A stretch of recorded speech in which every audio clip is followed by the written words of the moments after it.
good afternoon and welcome to our 1 p.m. Eastern, 10 a.m. Pacific webinar. We'll get started here in about another minute or so as people are joining as we speak. This is Jim Gerson from CareStack. You're in the right place. So welcome to our 1 p.m. webinar hosted by Teresa, Duncan, Strategic Insurance Management. We'll get started here about another 30 seconds. It's just after 1 o'clock Eastern time, 10 o'clock in the Pacific time zone. And we're just gonna wait here for a couple more minutes as people roll in. To allay everyone's concerns, you're joining this webinar in listen-only mode. Your camera, don't worry about it. It's not working. Your microphone's not picking anything up. That's intentional. But we do want this program to be interactive and robust in nature.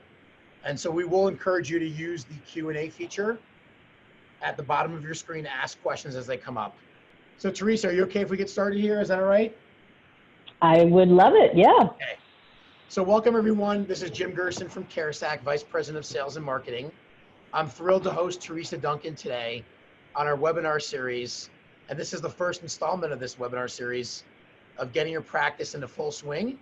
And today the focus is going to be on strategic insurance management. And so as I mentioned in the opener here, you're coming to this webinar as a participant, but if you do have a question that's pressing, we want you to ask them. Don't sit on your hands. On the bottom of your Zoom panel, if you're on a PC or if you're on an iPad, it'll be in the top hand bar. You're gonna have a Q&A feature. Please use that versus the chat.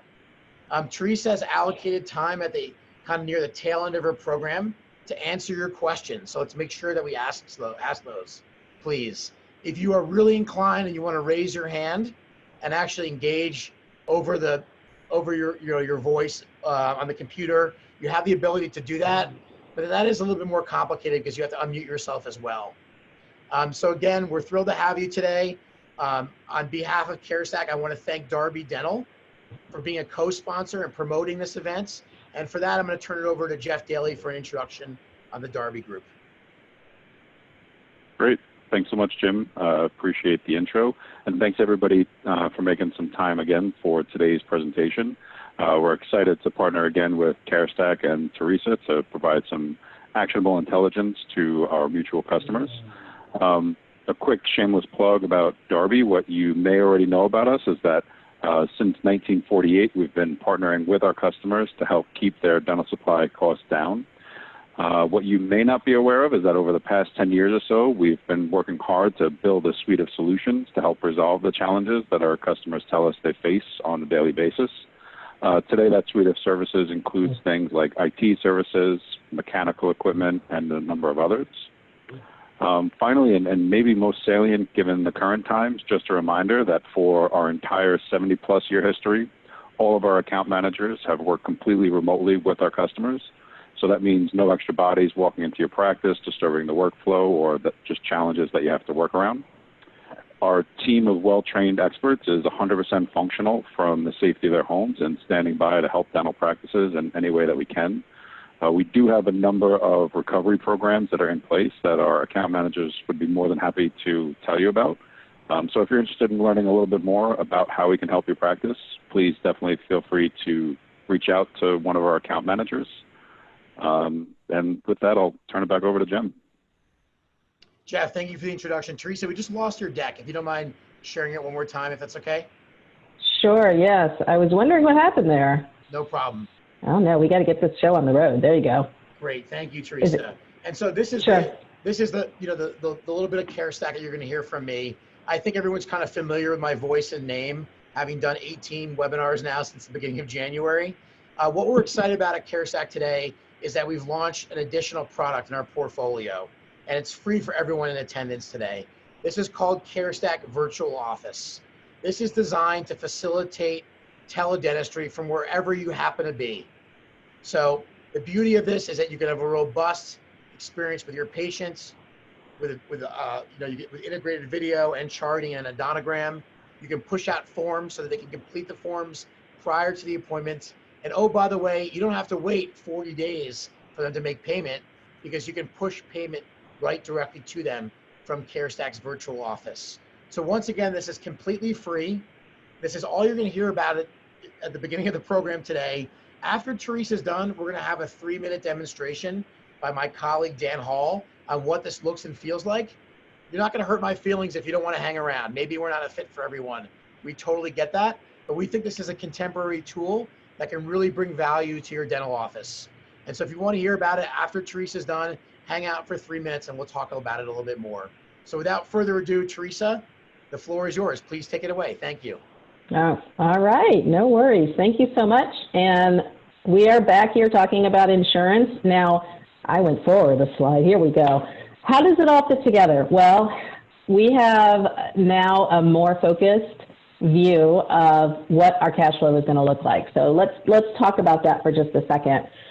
The reason why I had this all tied up is because a lot of times when I work with offices, they don't realize that there's something called a revenue cycle.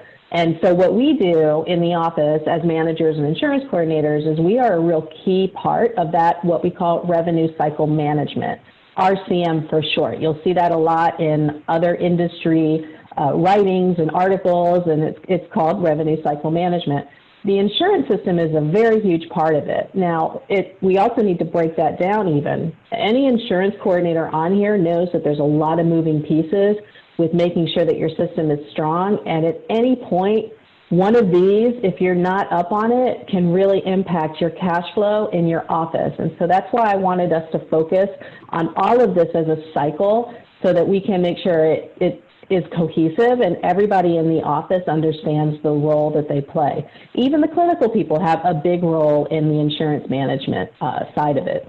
So let's start first. Now, if you've watched me speak before, if you've attended, first of all, thank you for tuning in again. You know that I'm a real big fan of doing eligibility checks and benefit checks at least 48 hours ahead of time. Some of you set it up to be even, longer than that or even more frequent than that. But for me, 48 hours is a real comfortable time. I'm able to catch the people who don't have coverage. I'm able to contact them and say, we'd love to see you, can't wait to see you. We have an issue with your coverage, though. Can you give me more information?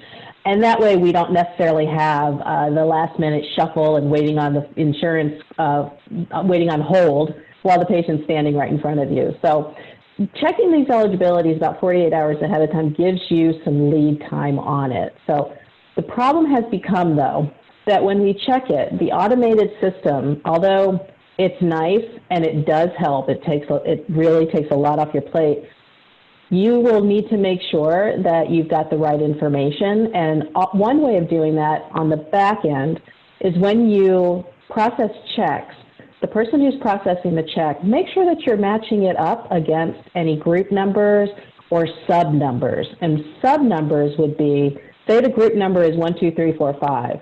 Sometimes you'll see 12345-01 and then -02. In some plans, that means the subscriber and the the subscriber, spouse, patient. But in some plans, that actually means it's a subgroup.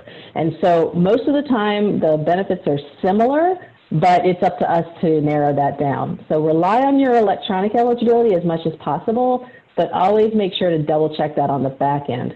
So more plans, more networks means just a lot more variety. And as you've realized over the last couple of years, it has been really hard to keep up on it. What we're also seeing now is inaccuracies because of COVID-19. So now with COVID-19, we had a lot of people who were laid off, who quit their jobs, who perhaps are being furloughed, and they really don't know the state of their insurance. You also have human resources departments that were sitting at home also. The human resources departments are the people who update the insurance carriers to let them know who's eligible and who's not.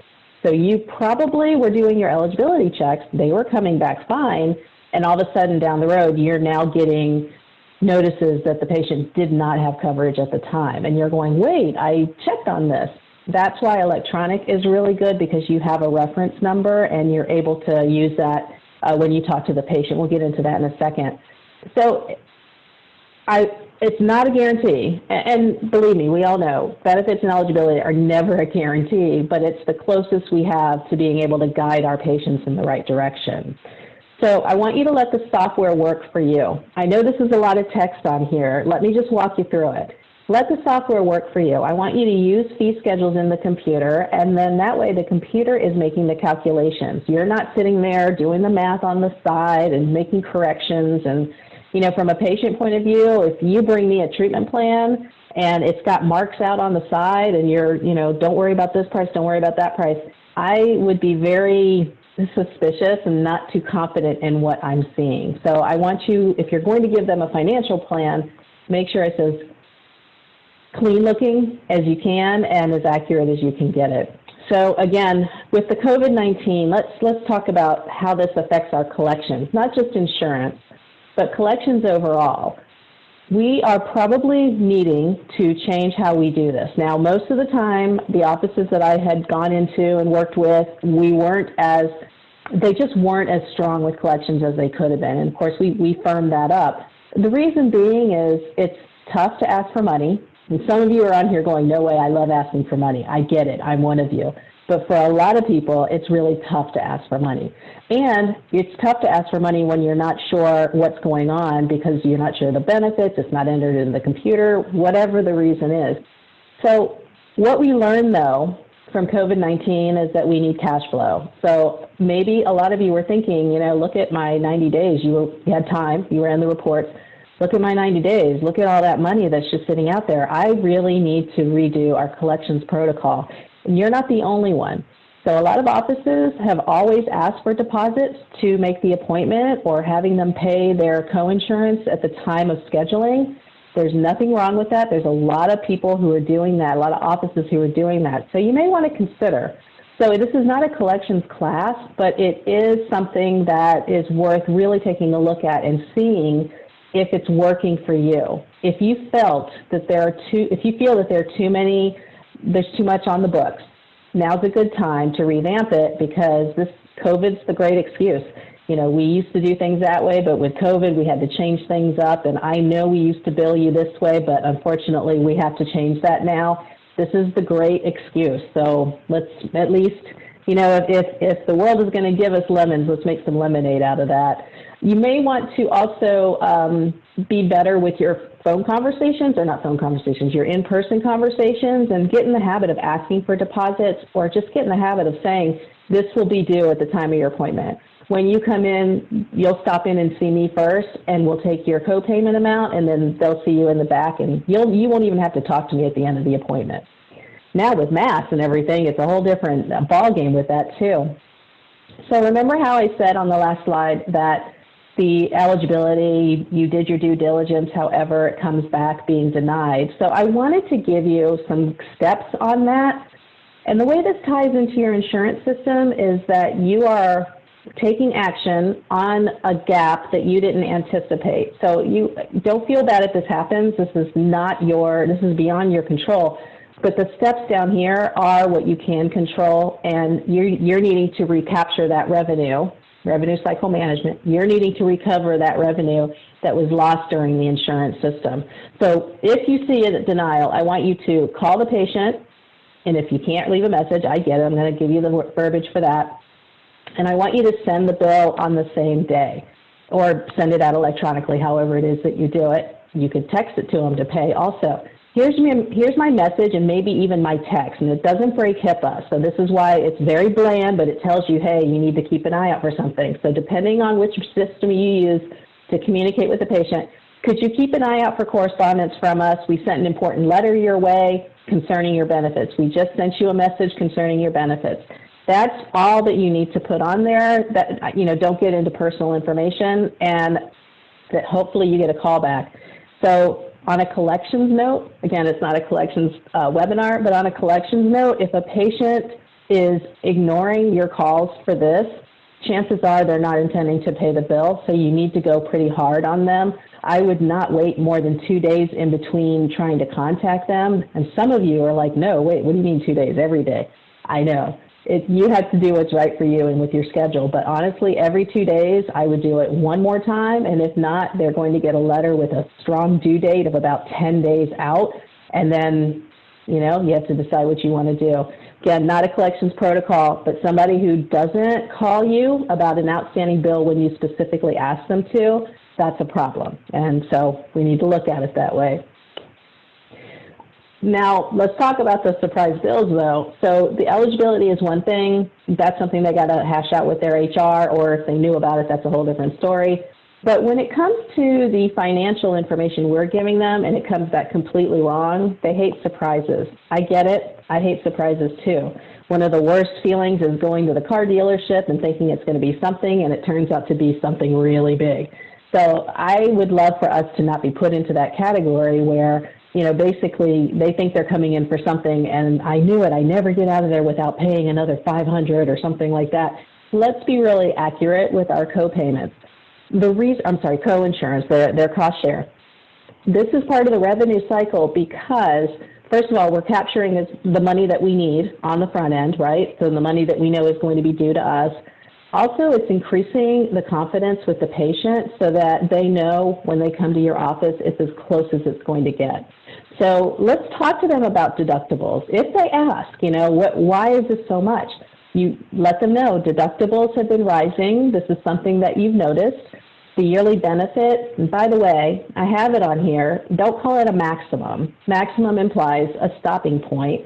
I want you to call it a yearly benefit. So you're going to catch yourself saying it. You'll need to do that. Just try to remember to say yearly benefit instead of maximum, because that's truly, it doesn't mean you stop. We know that, right? It doesn't mean you stop. It just means the money has run out here, so we need to look over here, okay?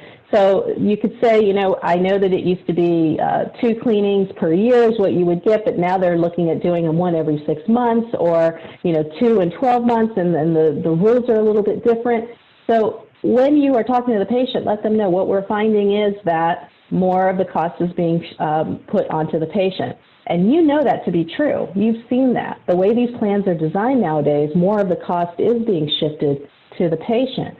So make sure that you bring that up if they have any questions about their bill. The other piece of information I would share with them is that you try as hard as you can to get it as close as you can. You take into consideration what the information is that you got from the insurance carrier, and this allows you to make your best estimate. I don't want you to say, well, you know, sometimes we know what we're doing, sometimes we don't, or sometimes insurance doesn't give us anything. Be more positive than that, because that's going to instill more confidence. So we take what we can from your insurance carrier, and this is our best estimate. If it turns out to be wrong, Mrs. Jones, I will definitely make sure to get in touch with you. I don't want you to have any surprises as well. You know, have that ongoing, flowy conversation. There's nothing that I said that is wrong or false, because you probably have thought it. You don't want to send a surprise bill. You want to give them the best estimate. You rely on the insurance carrier to get this information. So I hope that it's come in handy, those little conversation pieces. And I have more conversation pieces too. Confidence and clarity. Hey, Teresa, I'm sorry to interrupt. Yes. Yeah, I just want to encourage people. We had a chat here. If you do have questions, please use the Q&A at the bottom of your Zoom panel, and we will make time to come back for them. So we want to make sure everyone's aware of that. There is going to be time to answer questions. Thank you. Sorry about that. Sure. No, that was good. It gave me a little beverage break, so that was good. Okay. Anytime. So anytime. With your patient conversations, you probably noticed that I'm being very confident in my conversations with you. The reason why is because I am confident in the material I'm giving to you. So take that and turn that around in how you are with the co-payment or the cost of care, patient share that you're going to be given to the patient. When you run the numbers enough, when you've done the math enough, when your computer's spitting this out and you know it's pretty accurate, that confidence will come. So if you're a newer insurance coordinator, it's okay. Take a deep breath. You will get better with each one. So don't beat yourself up over it. Just get better and better and better. I wanted to give you some key phrases here. We are seeing what we have found. I've worked with plans like these. Many patients need help with financing. Let's talk about that in a second. So when you use these kinds of terms, you know, it really makes you look like you've been doing this a long time and you see an awful lot of plans. And you do, okay? Maybe not the long time, but you see an awful lot of plans, right? And honestly, with the amount of plans that you're seeing now, somebody who's been doing this 20 years, it's like you've been doing this for that long, because you have seen the biggest changes. If you've been in here the last 4 years, you've seen the biggest changes in the insurance industry as far as plan design and how the cost of care is being shifted to the patient. So we are seeing, we just had a patient in yesterday with that same plan, and what we have found is, so you're using those terms, no patient wants to think that their plan is weird or crazy. They don't want to think that because they, first of all, don't understand their own plan, right? So by being inclusive and saying, yeah, we work with a lot of plans just like that, and here's what we have found, you're giving them a little bit of confidence as well. I put this picture here of the lady handing money to you because we don't see that at all in our offices, so I just thought you'd want to see what that looks like. Okay, so surprise conversations. Now, these are the conversations you're going to have when somebody is calling and saying, what the heck is this? What's going on with this plan? Did you realize that patients don't know anything about waiting periods? They don't know anything about frequency clauses or anything like that. So I wanted you to have this information so that you can try to practice it. All of the scripts that I have, and I do have a book called Moving Your Patients to Yes, Easy Insurance Conversations. You can find that on my website. But all of the scripts that I give in my classes and in that book, I want you to take them and just try them out. You're not going to sound like me. I'm not going to sound like you. But take the information and try it and try it. It's not going to feel good coming out of your mouth the first time, second time, third time, fourth time. When I first started treatment presentation and financial presentations, I was terrible. It just takes practice, so don't beat yourself up over it. If you have somebody that you can practice on, that's even better, like a no judgment zone. I always say in my classes that my no judgment zone is my dog. He looks at me and he's smiling and everything's fine. But it does help me when I'm preparing new information and new material. So feel free to, use your canine friends if you need to. Don't use a cat. I hear they're terrible, terrible audiences. Okay, so let me give you some information here. So if somebody calls up and the bill is big because of a waiting period, because of benefit limitations, like the Crown's not being paid once every 10 years, let's go with that, and you're at 7 years, but it's a 1 every 10-year limitation. So I know, Mrs. Jones, what we found is that some of these plans have longer frequency limitations, and it's not on here, actually. I'm just kind of winging it here. We know that some plans have 5-year limitations, 10-year limitations. It looks like you're one of the plans that has a 10-year limitation. We are going to see if we can appeal it, because you probably will. And then you'll just say, well, and then we'll work with it from then on. And that's when you bring in, we're happy to provide you with financing. We're happy to break this up into 2 payments, however you decide you want to go with your collections process. The waiting periods here. Waiting periods are really notorious for taking everybody by surprise. So typically on smaller employer plans, you'll find that they will restrict payment of larger services until a waiting employment period has been met. It helps keep costs down. So Mr. Jones or Mrs. Jones, sometimes employers choose plans with waiting periods to keep their costs low. Unfortunately, it looks like your employer has chosen one of those plans. I hate delivering bad news, but it just needs to be delivered. So, and then there's other things, there's other conversation pieces here too. We've seen these frequency limitations increasing over time. Lots of plans are starting to apply them. And then here's one with the deductible. Lots of plans are starting to apply the deductible to everything, including your preventive visits. This is probably something you're going to run into a lot. Many of our deductibles are being applied to our radiographs and our evaluations now, whereas in the past, it never was like that. So it's really easy to verify eligibility and miss that little piece on the deductible on the benefit side. So should you miss it and it comes up, just make sure you explain to them, we've seen a lot of changes in deductible structure, and it looks like your plan went with one that applies the deductible straight out instead of giving you your preventive care, as a full benefit. Now, if you're really having a hard time getting the patient to understand and maybe you want to talk to a third party, sometimes they'll put you in touch with the HR department. I don't know if you've ever been in that phone call, but sometimes your HR department their HR department is actually a good friend. So what I mean by that is they don't really know the benefits that they look at. So if you're somebody who can help them translate those benefits, that's a great way to bring in new patients, because they're going to tell their employees about this dentist who they're in touch with. They're going to recommend you. But the reason I want you to think about bringing in the HR director or person is that if this plan is really problematic, the patient's pushing back, a lot of times the HR director can get on the phone and make some things happen. And I think if you're personable enough and you reach out and let them know, look, I'm happy to talk to you about this every year if you want, whenever you're choosing your plan, happy to help you with this. Sometimes the HR director of companies, local companies, can be some of your best referral sources. Okay, so what about our missing tooth clauses? So how this ties into insurance systems is that if you're not aware of these clauses, it could really result in money that's left on the table. Your patients are going to get angry and not want to pay their bill. And so that's why I want you to have these conversations ready to go. So again, take them, read them, practice them, put your own spin on them. So your plan has a missing tooth clause. Unfortunately, this is pretty common. It's not going to cover replacement of the tooth if it was missing prior to you being covered. So this is us translating. Remember we talked about translating for HR? Now we're translating to the patient. I like to call the attendees in my classes benefits whisperers because that's really what you're doing. You're translating the plan to the patient so they really understand it. So what happens when you have a patient who wants to only get x-rays when they're covered?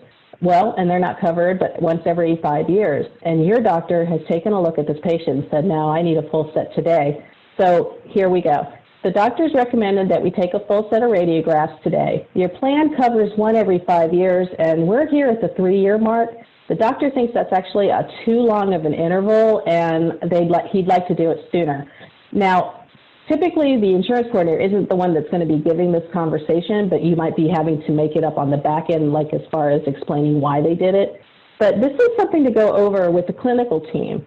So, and why would they need to do it more frequently than every 5 years? Well, the patient probably has some sort of perio risk, probably has some sort of caries risk, so bring all that into it. So if you're a doctor and you're listening on this call, you're going to have patients that say, I only want what insurance is going to cover. So you're going to want to tell them, I understand that, I completely get that. What I'm telling you is that I really can't see what I need to see without taking those radiographs. And every doctor has had this conversation or will have this conversation. Unfortunately, it's just that patients have a mindset, but if it's important enough and the patient realizes that, okay, this is my health here, you could have some success. So share this with your clinical team members so they know what to say. So, the frequency limitations.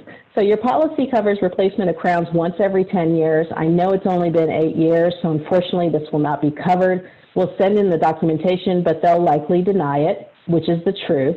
And again, doctor can have this conversation, probably not, but they might, but the insurance coordinator certainly is, or the financial coordinator is definitely going to have this conversation.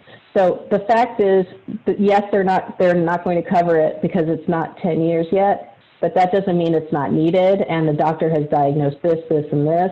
And if you're in a room with a monitor, that's when I would pull up that monitor, I would pull up that intraoral radiograph, and visual is the way to go when it comes to this.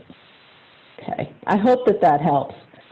So if you remember, going back to our first slide where it all interconnects, your documentation is the big, huge piece in this. So the follow-up is probably the second biggest important piece, but the documentation is going to drive your revenue. And if there was ever a time to have a meeting between the clinical and the admin side, this is it. I want clinical notes as complete as possible, as distinct as possible. What the trend is in the industry is to move away from narratives. I see a lot of on Facebook, people are saying, what's the narrative for this, what's the narrative for that, and people will go crazy getting these narrative sheets, and I get it. I used to be like that too.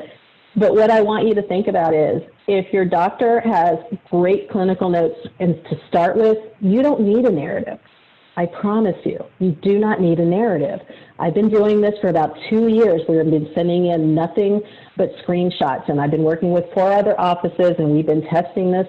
We've been sending in nothing but screenshots, and we have not had any pushback on it. The carriers like it. I've been told by carriers that they prefer screenshots of the clinical record.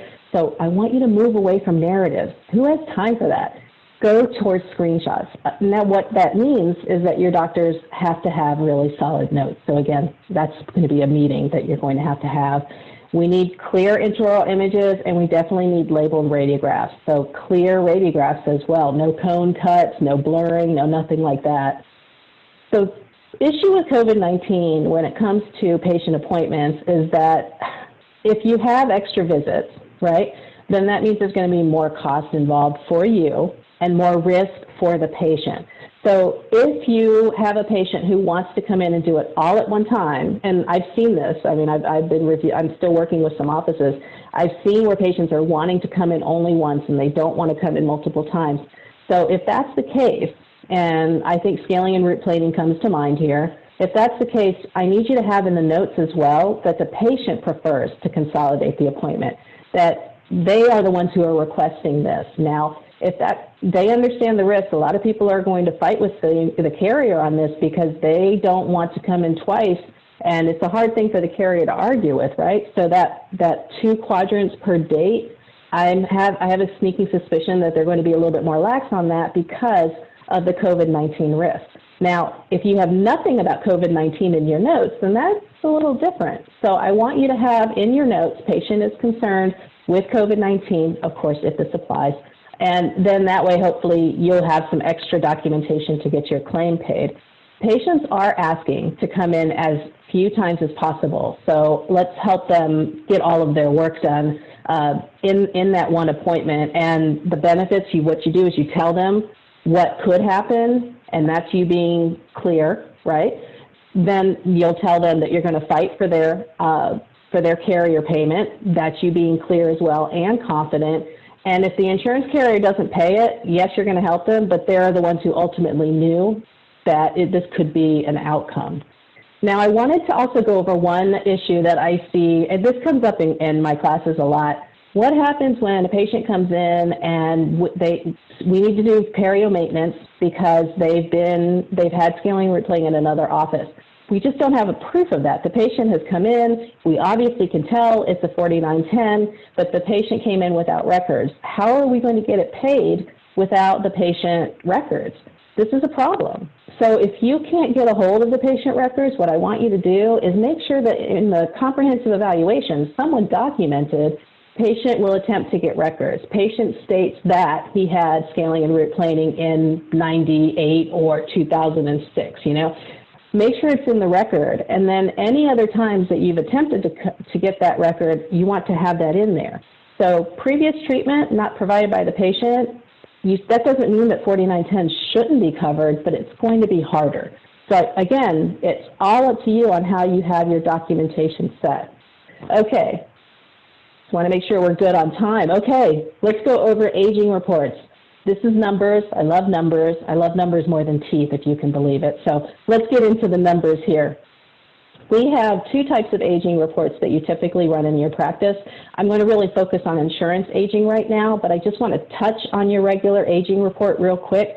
Both reports, my rule of thumb has always been no more than 5% of your claims in the over 90-day column, no more than 5% of your revenue, outstanding revenue, in the over 90 days column. So let's forget about insurance for a second. Your regular collections, accounts receivable, that is the lifeblood of the practice right there. You need to have cash coming in order to upgrade, pay people, keep the lights on, right? So we have to be really good at making sure that the money stays flowing. This is what I talked about before by saying you may need to revisit your collections protocol. That's what I meant before. So that's a whole conversation, right? That's a whole meeting. So sit down with your doctor, owner, whoever is the person that's going to help craft this collections protocol, and come up with what 30 days collection looks like, what 45 days collection looks like, 60 days, 90 days. What I'd love for you to do, and I'm just going to touch on this little calendar piece here. My schedule for running these reports is at least biweekly, every 2 weeks. Now, some of you with different locations, what that means is that you'll be running them on a rotating schedule because you need to make sure that it all flows.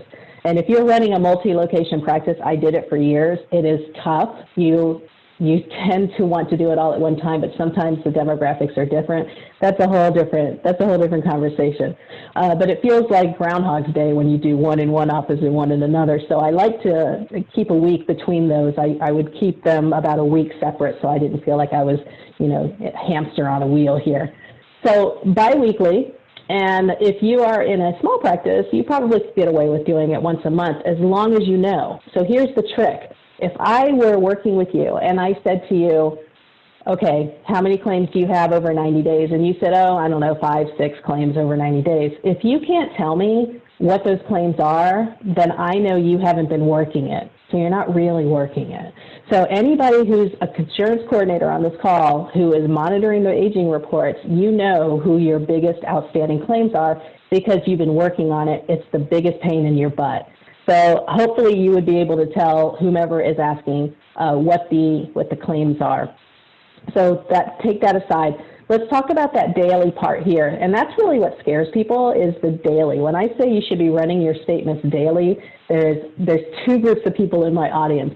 There's one group that's going, yeah, I already do that. And then there's the other group that's like, oh, I can't do that. You can. It's actually really simple, and it's just that there's a mindset out there, and I was part of it because I've been doing this, unfortunately, a long time.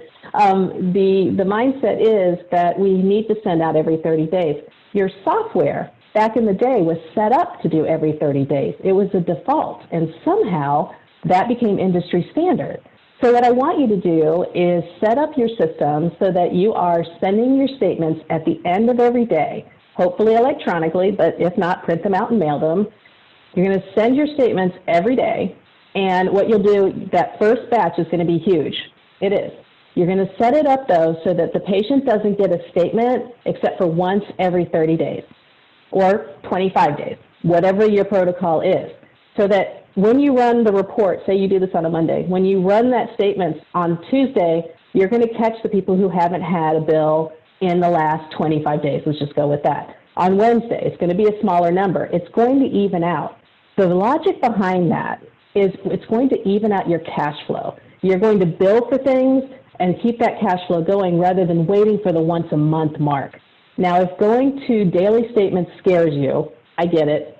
Start off with every 2 weeks, go down to every week, and then you'll find, I guarantee you'll go to the 2 weeks and you'll just go straight to daily because you'll see what I mean and you'll see why it works best for you. Cash flow, people, cash flow. We need to keep cash flow going. COVID taught us that, and some of us, it was a hard lesson to learn. Okay, over 60 to 90, the claims in this section here are usually we're waiting for information. Insurance has asked us for information, maybe once, maybe twice. So we know we're waiting on that. We have to send it back in. Or you have secondary insurance because, you got to process the first one and then send in the second one. Some of you are blessed with tertiary and even quaternary insurance. And if you say quaternary, 4 insurances, I've never seen that. You're very lucky. So don't, knock on wood so that you don't run into that. What that means is that the time of payment is pushed out because you're submitting to them all in chronological order.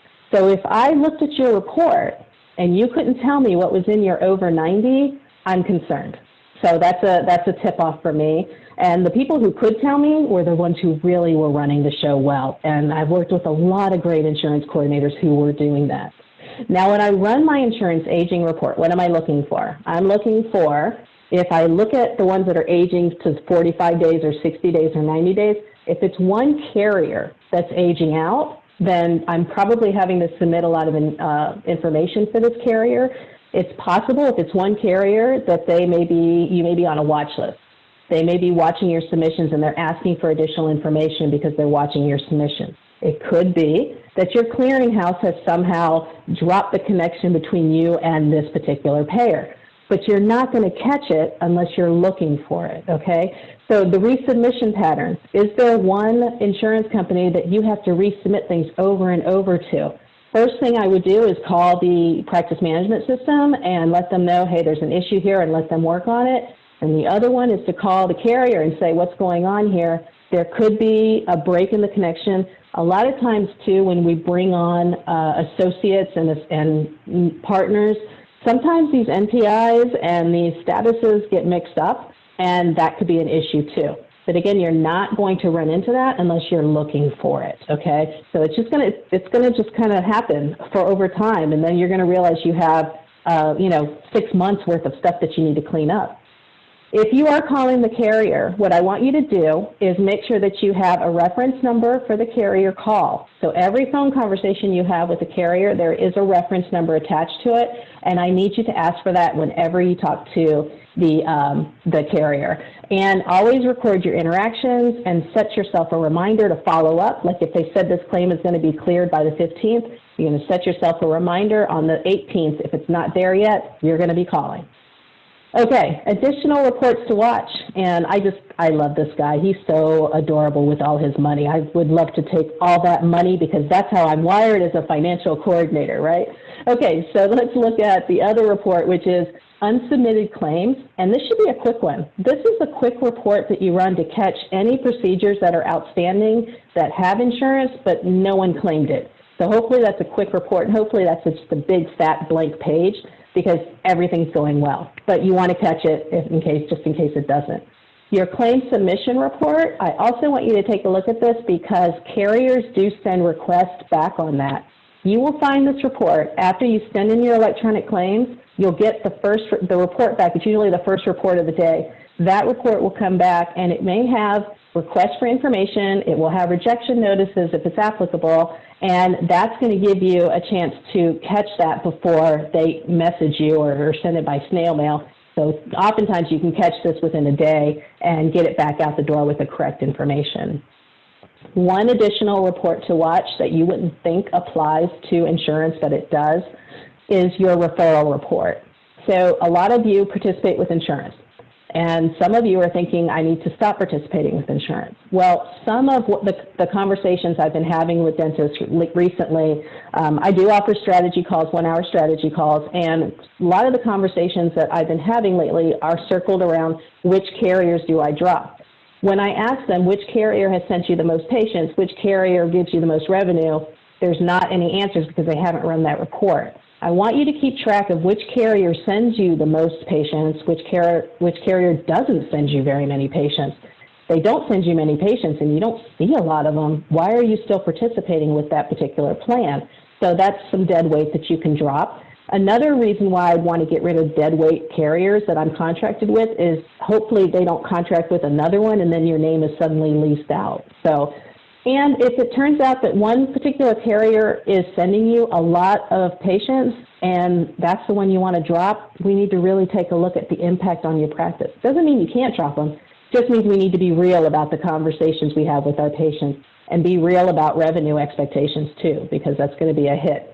So I like to look at this on a yearly basis because I like to see what the cost of my participation is. Remember, participating with a carrier is a marketing expense. You have to look at it this way. You're lowering your fees so that they can send you patients.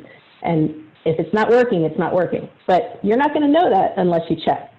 Now, the final part of this was resources and keeping up to date on insurance information. So every year, the codes change.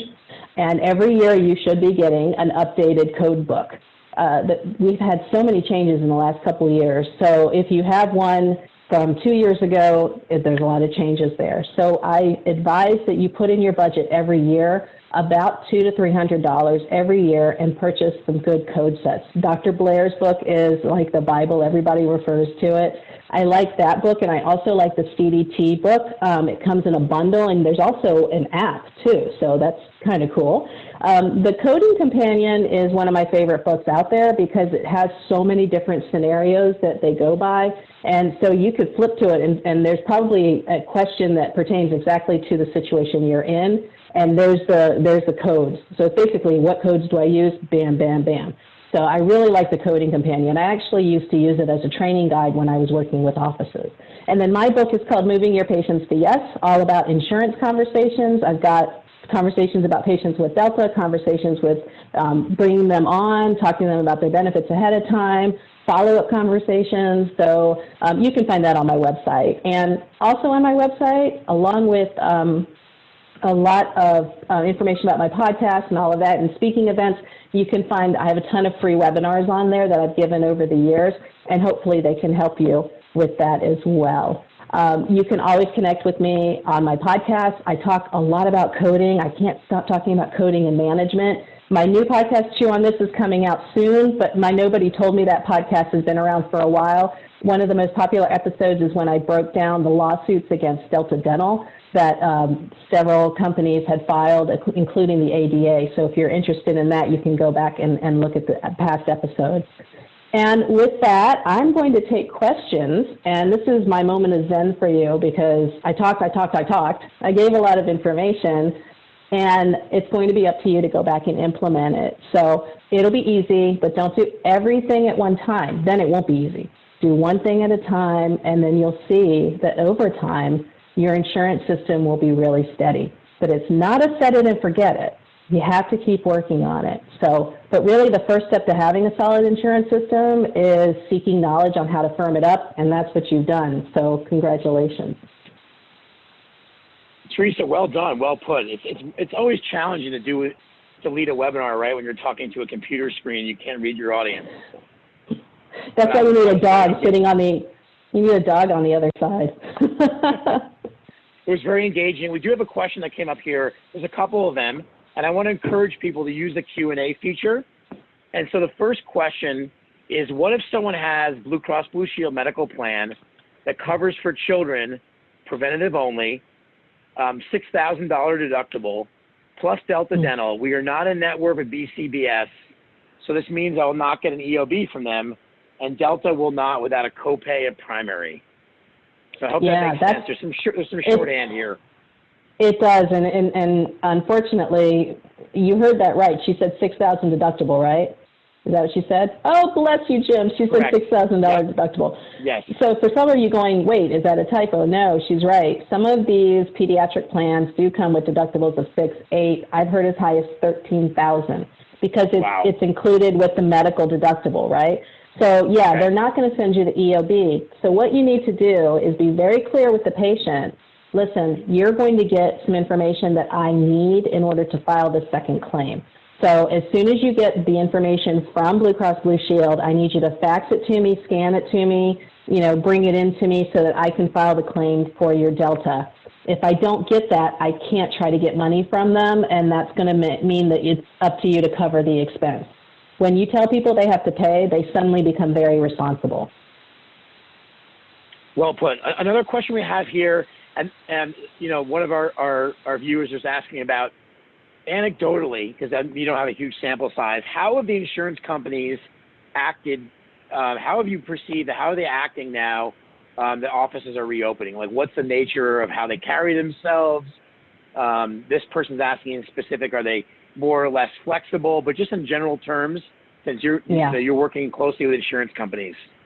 I do, and let me just let me qualify that because some people don't realize this, but I'm a member of the National Association of Dental Plans. I'm one of the few provider members. There are a few of us, but there's not many, and we represent provider, the provider side. So I do work with many carriers, and I will tell you, they're not the devil, they're not evil. They don't gather around a boiling cauldron of water waiting to boil a dentist. They're not like that. What they are, though, is responsible to their shareholders, and so they're trying to be as flexible as possible. I have talked to carriers who are extending the frequency limitations for not scaling, periodontal. No. Prophy and evaluations. So instead of doing it once every 6 months, they're changing it to 2 times per year, Guardian specifically. And it's because people couldn't come in for their first one, so they're able to get their second one because people want to get what they're due. I'm also seeing an extension of paying for the PPE, but that's not going to be around forever. So although the carriers must restrict the payment of money as noted by the plans, I don't think they're out there trying to figure out ways to constrict the plans more than ever now. I think if anything, this has really brought an awakening that they need the providers as much as some providers need them, because I will tell you, a ton of providers have dropped participation, and I know that's something that's concerning to them. Yeah, thank you for speaking to that. Can you advance your deck one more slide so people have your contact information there? Sorry, yeah, there you go. And just want to thank you, Jim and Darby, Jeff and Darby, and you guys have been great with bringing this information. We have a whole bunch more webinars planned as part of this series, and you'll get information on that in your email, because now that you're on this list. But if you have any questions, send me an email too. I mean, we'll answer more. We do have one more. We do have one. Okay. Yeah, we do have one more here. Yeah. If that's all right with you. And then just for everyone who's out Hi, there, Dan. we have one more. We have one more question, and then we're going to jump to a 3-minute demonstration of the virtual office platform. So, Teresa, what more could you do to get all 4 quads of the SRP paid on the single date of service? Yeah. Okay, so I would definitely make sure that you note in your clinical record the time of the appointment, because that's something that they're suspicious of, that you bill for 4 quads and it's still an hour, and that's why sometimes they'll ask you for a copy of your schedule. Now, what I would do in there is make sure that you note any reasons why they wanted to do it all in one day. Perhaps they're taking a blood thinner medication and they don't want to stop it to take over 2 appointments. Perhaps there are extenuating circumstances. Maybe it's hard for them to get around. They're not mobile. Their caretaker doesn't come and get them, but once every little bit. It's a hardship on them to come 2 times. I would make sure to include that, and I would enroll the patient in helping you to fight for these benefits. So warn them that it may not be covered, but this is what's best for you. I may need your help in getting this paid. Awesome. And then we have 2 quick questions here, and then we're going to wrap it up. Is there a metric you use when considering how many FTEs needed for central billing office per revenue? There is no metric that I've come up with. So I'd be happy to talk to you about that, and judging on your patient volume, because it is patient volume and it is carrier participation. So if you participate with a lot, you're going to need more people, and it's just the way that it is. If you're mostly fee-for-service, I would say not too many. So you can see there's a lot of variables in there. So that came from Mark in our audience. So Mark, I just recommend reaching out to Teresa directly at her email, or she's very visible on social media. Awesome. Okay, and then we have one here from, what do you think about New York requiring refunding PPE fees from participating providers? Oh, there is just nothing more frustrating than guidance being given directing insurance carriers to request refunds from providers who are told it's okay to charge for PPE, or that they're going to get reimbursed for PPE. I'm not a fan. I didn't like it when Maryland issued a consumer advisory about charging PPE. I think there's a lot of dentists who felt that they needed to. There's a lot of dentists that didn't. So it is split down the middle, but I'm not sure why New York issued that firm of a request rather than just issuing a consumer advisory like Maryland did. But New York's done a lot of different things with COVID. They've been affected more. So who knows? Maybe they just got way more complaints than Maryland. I'm not sure. I think also it's to be seen, because I have yet to hear from anybody that they've actually gotten a refund request. And if you do, please pass it on to me. I would love to help you figure that out. Yeah, thank you for speaking to that.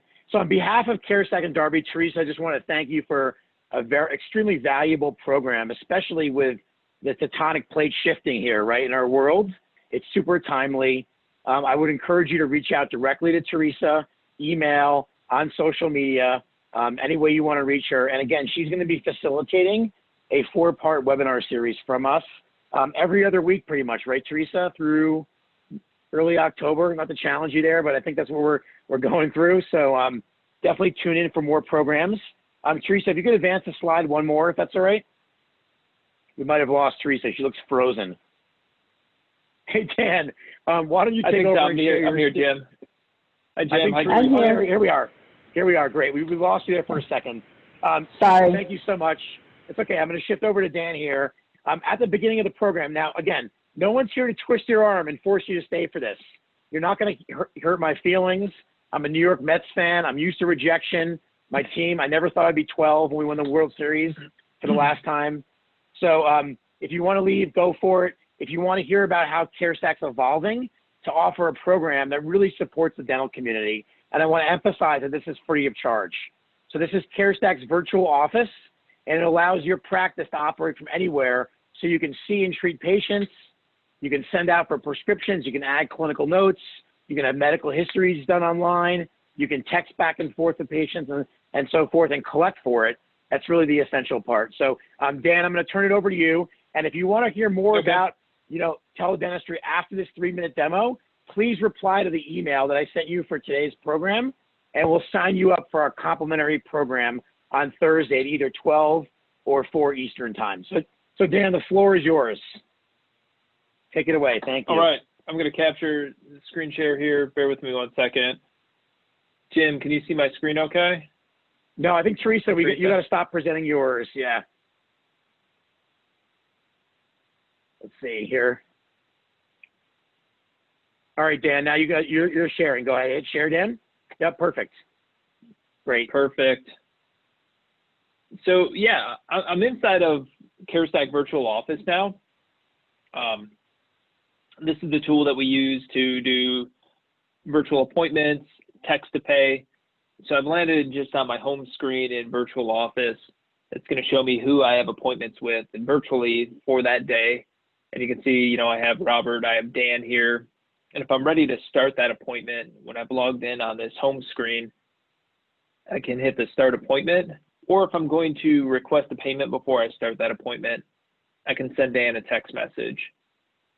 And I can type in the amount, say it's a $49 visit. I can send that as a text message. They're going to get that on their mobile phone with a secure link to go ahead and then pay that $49 prepayment for that virtual appointment for the day.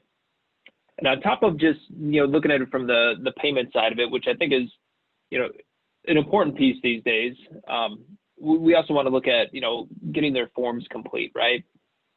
So when we're working with this patient, we want to make it, an easy process to complete a medical history and any other forms they may need to complete before that virtual appointment. So we do have the ability to push out the medical history and, the virtual office visit form before that appointment with the patient. So I'm going to just jump over and show you what it looks like to have the patient portal from the patient side of things as they're working, to complete the forms. So I've already pushed one out to my patient. I'm Dan. I'm on the schedule for the day.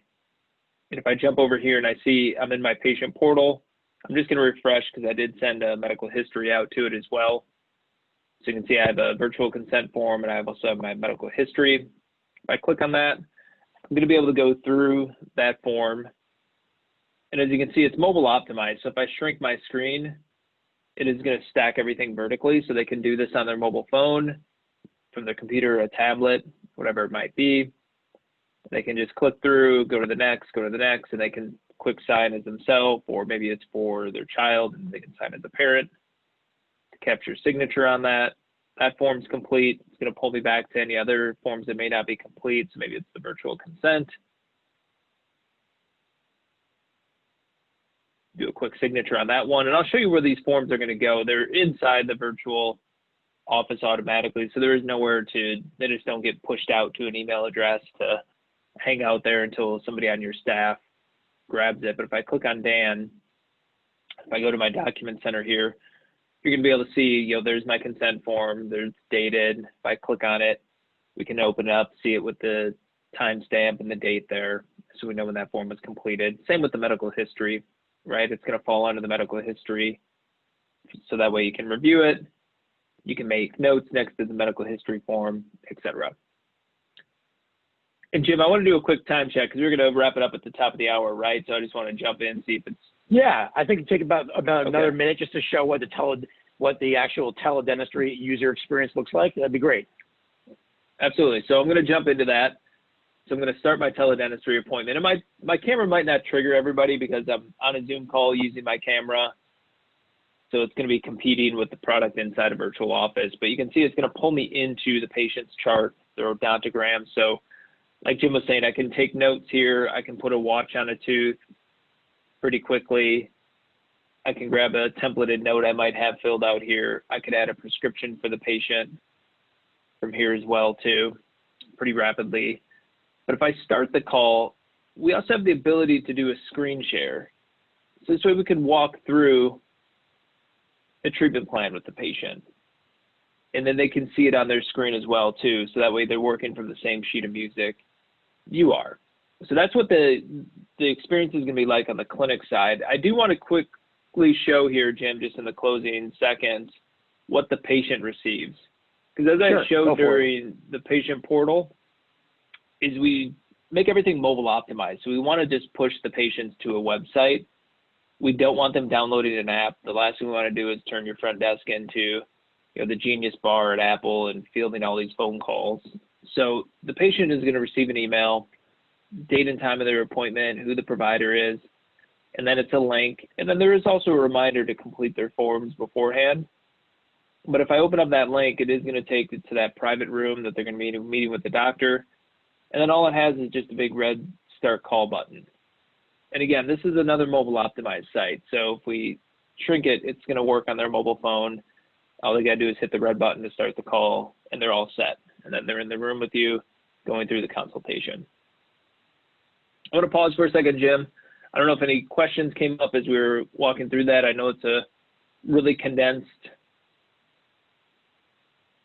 overview. I think it was very helpful. Yeah, I appreciate it. I think you covered all the main elements. And what Dan and I want to stress is that if this is something you want to take advantage of, just reply back to any of the emails that you received from CareStack in advance of this call and say, I want to sign up for virtual office. Again, and there's no charge for one provider per practice. We'll send you up the terms and conditions, which is one sheet of paper. You sign it, and you're going in, what, a day, Dan? You're up and running. So thanks for hearing us out. Want to be super respectful of time. Again, big thank you to Teresa, Duncan, and everyone, please stay safe and stay healthy. We'll see you here at our next webinar in 2 weeks. Take care. Thank you. Thank you, everybody. Have a good afternoon.